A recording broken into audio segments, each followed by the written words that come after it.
Друзья, всем привет! Сегодня я хочу рассказать вам немножечко о биографии одного из самых знаменитых меценатов Казахстана, бизнесмене и также просто добром, хорошем человеке, который помог уже очень многим людям, своим соотечественникам, о Балате Абишевиче Назарбаеве.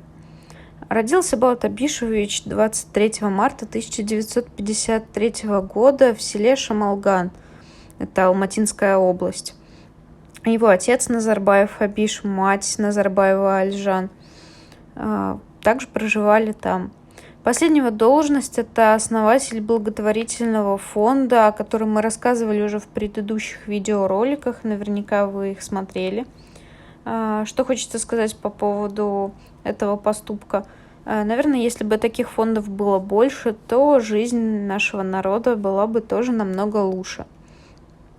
По поводу вообще рабочей жизни Балата Абишевича Назарбаева. Начинал он свою трудовую деятельность как механик, заместитель директора совхоза «Шамалган». Потом стал заместителем директора хлебопекарного завода в городе Каскелен.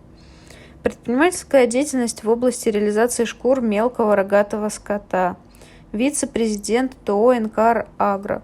И основатель и руководитель холдинга BN Invest. Ну и по сей день он продолжает эту деятельность, совмещая с как раз ведением благотворительного общественного фонда.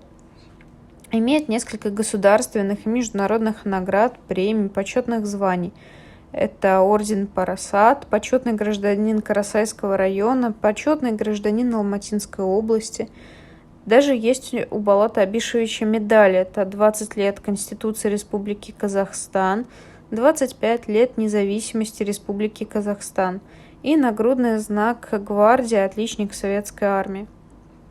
Балат Абишевич Назарбаев известен своей благотворительной деятельностью не только в Карасайском районе, но и вообще в целом во всей Алматинской области.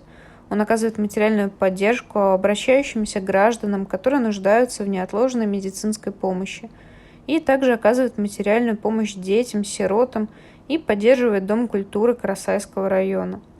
Балат Назарбаев ежегодно выступает главным спонсором праздничных мероприятий для ветеранов Великой Отечественной войны.